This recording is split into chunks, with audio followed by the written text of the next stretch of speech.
The Black Rose McQueen. I wanted to give a shout out to Ring IQ Boxing, and remember to tune in to the motherfucking relay.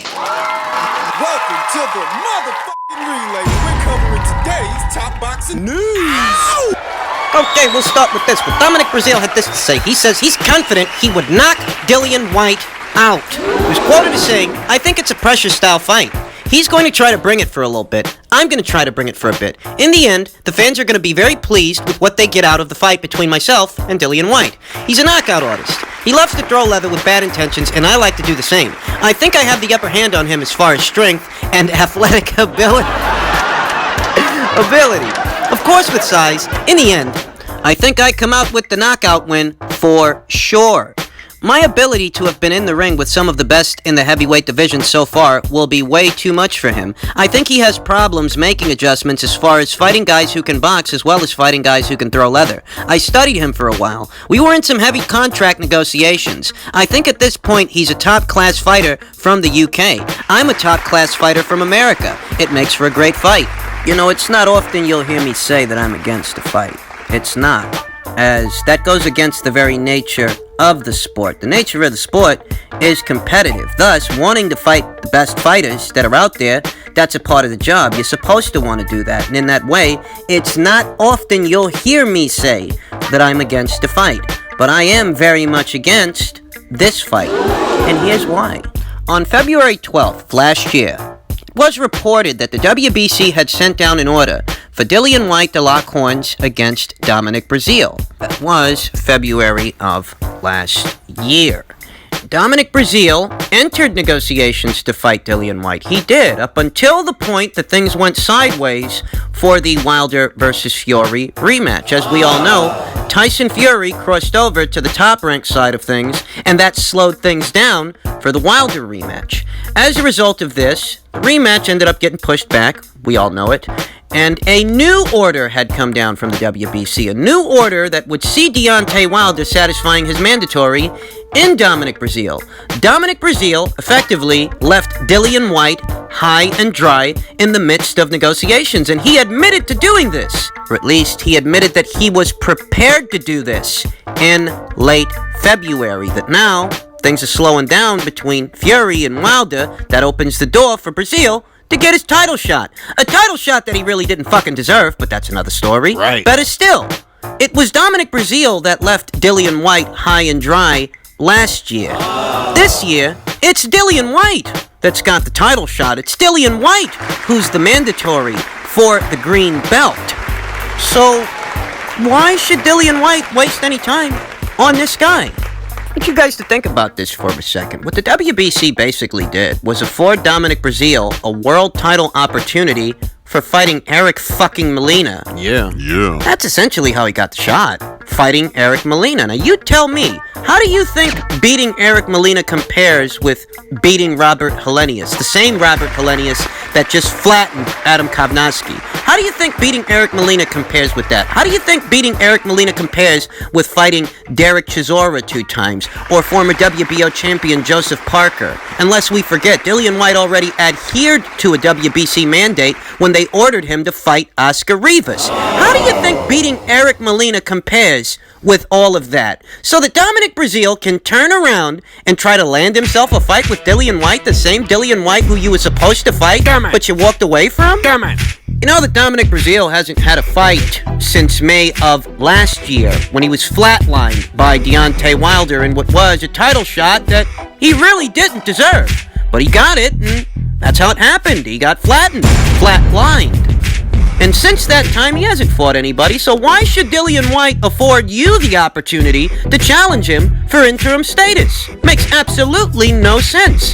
Better still, Dillian Whyte's already got an engagement that when boxing resumes, he could see himself fighting Alexander Povetkin, another top 10 fighter in the division like himself. For all, I think aesthetically makes for a far more interesting fight than Whyte versus Brazeale. Fuck that shit. Just the idea of Dominic Brazeale characterizing himself as being athletic makes it very difficult for me to hold in my laughter.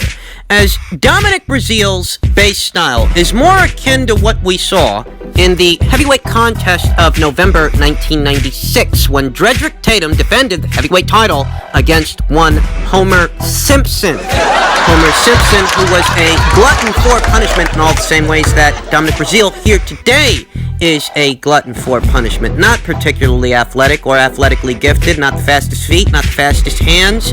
Durable in spots, although in terms of letting the fists fly, he's not really one for that either. You know, if Dominic Brazeale and Homer Simpson had a claim to fame in the boxing ring, it really was their ability to take a punch. However, against interesting punchers like Dredrick Tatum, in this case Dillian Whyte, your Homer Simpson or your Dominic Brazeale, they're not going to bring much to the table in terms of entertainment. They're not going to go out there and really put on a show. I mean, even in Dominic Brazeale's best hour, the Izwagbe-Ugono fight, you know, Ugono was doing most of the work, and it really was Ugono who costed himself the fight by punching himself out. Credit to Brazeale for being able to hang in there and pick himself up off the canvas, but I felt after that fight that it was more Izu that beat himself, as opposed to Brazeale going out there and taking the fight from him. That if Izwagbe-Ugono would have paced himself more, he would have won the fight easy, as he had all the tools to get the job done.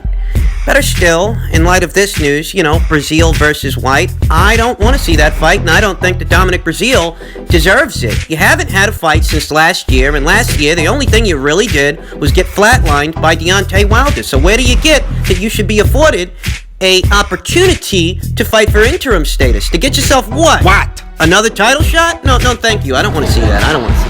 I don't think it happens, to be honest, as Dillian Whyte has no reason, no incentive to afford Dominic Brazeale this kind of an opportunity. And Dillian Whyte, he's got bigger fish to fry. I mean, you tell me, what would you rather see? Would you rather see Whyte versus Povetkin or Whyte versus Brazeale? You know, which fight involves two top 10 fighters in the division? Whyte versus Povetkin or Whyte versus Brazeale? You know what the answer is. So, in light of this news, not only do I not want to see this fight, I'm against it, and I don't think Dominic Brazeale deserves it. You want somebody to fight? Hey, you're a PBC fighter. You got some fighters on your side of the street. Why don't you fight Luis Ortiz? People are always talking that guy up like he's some kind of marquee fighter. Always hearing about how fucking great he is, so why don't you and him lock horns with each other? You're both coming off of losses to the same guy. You both got dropped by the same guy. You got something in common. Why don't you fight him? And if not him, why don't you fight Efe Ajagba? Why don't you fight Andy Ruiz, huh? You got guys on your side of the street. You want to know why Dominic Brazeale isn't looking at any of those guys? I'll tell you why. Because he's not going to make the money with those guys that he would make fighting Dillian Whyte. As Dillian Whyte, domestically, is a pay-per-view star. Where he's from, he can sell a fight or two. He can fill an arena. Whereas these guys, you're Ruiz, you're Ajagba, you're Ortiz. For all the fucking nonsense you hear from PBC shills in association with those fighters, the reality of it is, you're only going to make so much money fighting any one of those guys. That's the truth of it. You'd sooner make more money fighting Dillian Whyte in the United Kingdom than you'd make with any one of them fighting in the United States. Is it a coincidence that in spite of Luis Ortiz's last fight being a pay-per-view, Dominic's not looking at him? No, he's looking at Dillian Whyte because Dillian Whyte's in the winner's bracket, Dillian Whyte holds interim status, and Dillian Whyte can get you paid so long as you're willing to travel. That's why he's looking at that guy. I mean, most of those guys on the PBC side of things, they have no choice but to try to get their paydays by attaching their name to someone else. That's the truth of it, and that's why Dominic is looking in Dillian's direction as opposed to theirs. But Dillian, I hardly think he's looking back, as he has no reason to. He doesn't. Dominic Brazeale's not no top 10 fighter. He's got nothing that nobody needs, and he needs to rebuild himself in whatever way he can. So he needs to look within his own stable of fighters on his own side of the street before he starts looking at a Dillian Whyte or anybody else. In other news, WBO middleweight champion Demetrius Andrade had this to say. He says, "I would definitely love to take the Derevyanchenko fight." He was quoted as saying, "I asked for that fight before. I have no problem fighting anybody in my division. Anybody. I'm already fighting anybody. I'm fighting whoever's available at the time or whoever's willing to get in with me. So I'm not sitting here picking and choosing anybody. I would like to fight the well-known popular guys out there, but that's not the case. But if you could put a Derevyanchenko fight with me, I would definitely love to take that fight." Now, as it stands, once boxing resumes, in all likelihood, Demetrius Andrade will be locking horns with Liam Williams. But thereafter, there is much work needs doing, as neither Canelo Alvarez or Gennady Golovkin or Jermall Charlo or Jaime Munguia, none of these guys seem to have any interest in locking horns with Demetrius Andrade. Thus, he's faced with a dilemma, a scarcity of options. As you can imagine, this kind of a dilemma can have an adverse effect on a fighter's momentum when the who's who guys don't seem to want nothing to do with you, and all you can do is make do with what you've got. Now, for Demetrius, there is a silver lining, because Liam Williams just had a very good showing against Alantez Fox. He did. So hypothetically speaking, if, when boxing resumes, Demetrius Andrade and Liam Williams lock horns, and Demetrius dominates that guy the way he's been dominating most everyone else, well, that counts towards Demetrius's notoriety, his reputation, and his legitimacy as a champion. If he moves on from that and fights the likes of a Sergey Derevyanchenko, the same Sergey Derevyanchenko who made Golovkin look quite human, that further adds to Demetrius Andrade's legacy and his reputation. He's got the right attitude. He's keeping an open mind as far as who he's willing to fight. You'd be surprised how some of these guys act when they find themselves in the same situation that Demetrius finds himself in. I mean, take Jermall Charlo, for example. Jermall Charlo tells the world that he wants a Canelo fight, that he wants a Golovkin fight. And those guys, they don't care about you. Nope. They don't need you. Nope. You can't get those fights. So much like Demetrius, Jermall is facing a scarcity of opponents. But rather than keeping an open mind, this guy actually turns his nose up at the idea that him and Demetrius should fight. The fuck? Even when there's $7 million on the table for this guy, he still turns his nose up at that proposition as if he's got something better to do. What, you too busy with Dennis Hogan and Brandon Adams? Give me a break. This kind of attitude in this kind of situation only compounds the severity of the situation, that you're not helping yourself by behaving this way. You're not bettering yourself, your situation, your marquee value, what fans are interested in your fights. You're not going to garner yourself any kind of attention playing it safe, waiting for Canelo to pick you for the sweepstakes, to give you a call. Okay, in the in-between time, you've got to build your name up. You've got to give those who's who fighters a reason to even look in your direction. And a guy like Jermall, he doesn't really want to do that. And what he really wants is to simply land the sweepstakes so that Canelo and his paying public, his paying fans, will finance Jermall Charlo's highest purse, Jermall Charlo's highest payday. He doesn't want to run any risks with a Demetrius Andrade, even when there's $7 million on the table, but he thinks he's going to land himself a Canelo Alvarez fight. By fighting who? Brandon Adams or Dennis Hogan? Huh? It's for this reason I say that Demetrius Andrade actually has the right idea. He's got the right attitude. He's keeping an open mind. That if Canelo don't want nothing to do with me, and Golovkin don't want nothing to do with me, and Jermall, he doesn't want nothing to do with me either, and neither does Jaime, well, I've got to work with what I've got. And if Sergey Derevyanchenko is one of those options, if he's willing to take the fight, then I'm all for it. For Sergey, this is also a fortuitous situation, because Sergey Derevyanchenko just so happens to be a Lou DiBella entertainment fighter. And Lou DiBella, as we all know, has had a falling out with the PBC. He's no longer working with those people. That being said, good luck getting Sergey Derevyanchenko a fight with one of those fighters that are on that side of the street. Sergey's options are limited. You done did the dance with Daniel Jacobs. You done did the dance with Gennady Golovkin. Gave him what for? But what do you do now? Where do you go from there? It has been roughly 6 months since Sergey's fight with Gennady, and in spite of putting on a hell of a showing, Sergey didn't have anything on the horizon. He didn't have any fights booked. You go out there and you put on that kind of a performance, and you can become a hot potato guy nobody wants to touch because your marquee value doesn't exactly match your skill set. That you're a hell of a fighter, you just don't have a hell of a fan base. Poor old Sergey, he didn't have anything lined up moving forward from that Gennady Golovkin fight. The pandemic hits, and that further compounds the severity of his situation. That not only did you not have anything booked for the near future, but now you're going to be out for an extended period of time. Because this global pandemic is pretty much bringing everyone's career to a screeching halt.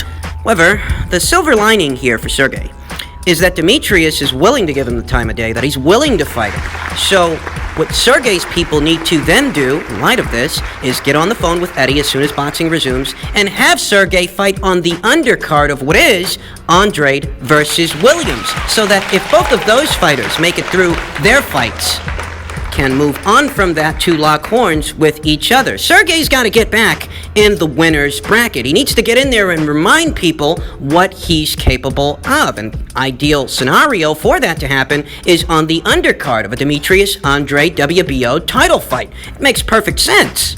You know, in a previous video, I talked about how Jaime Munguia, before the pandemic hit, before everything came to a screeching halt, Jaime Munguia, who is ranked at number 1 as the number 1 contender in the WBO's ranked standings, he was gearing up to fight Kanat Islam, who's ranked at number 3. Whereas Sergey Derevyanchenko, he's ranked at number 6 in the WBO's ranked standings. A contest could be staged between Sergey and either Esquiva Falcao of Brazil or Danny Dignam of the UK. We know that Kamil Zeremata, once boxing resumes, in all likelihood, he's going to be facing Gennady Golovkin. But that does still leave Esquiva Falcao, Danny Dignam, or David Papot of France for Sergey to contend with and move himself up along those WBO ranked standings, so that if he makes it through his very next fight, he will be in line for a Demetrius Andrade title shot. I understand that the winner of Munguia versus Islam, theory, will be closer to a world title opportunity than the winner of Sergey versus anybody else. But do remember, Jaime Munguia doesn't seem to be in any hurry to fight Demetrius Andrade. He doesn't seem to be in any hurry to challenge him for that belt in spite of being ranked ahead of everybody else. And I don't think that in one fight, he or his handlers will feel ready to put him in there with Demetrius Andrade. I don't think so. Essentially, I don't view Jaime being ranked ahead of everybody else as some kind of an issue for Sergey, because Jaime doesn't seem to be in any hurry to fight Demetrius Andrade, same as everybody else. So, him being ranked at number 1, that shouldn't be a problem. I mean, we see that the WBO mandated that Demetrius fight Williams instead of Munguia, even though Munguia is ranked ahead of Williams. That tells you everything you need to know right then and there. They're not hitting the gas to get a title shot against Demetrius, and I doubt that in one fight they're going to be in any more hurry than they have been thus far. I think Sergey, in all likelihood, should face very little friction, if any, when it comes to lining himself up for Demetrius. The only potential hindrance I can think of is if, a contest is staged between Kanat Islam and Jaime Munguia, and it's Kanat that emerges the victor, because in all likelihood, Kanat's going to want that title shot, and that might get in the way of Sergey getting it. But that really is another conversation for another day as far as how Kanat Islam versus Jaime Munguia breaks down as a fight and who is more likely to emerge the victor. All things considered, there's work needs doing for both Andrade and Sergey, and I think that both of those guys can orchestrate a decent situation with each other.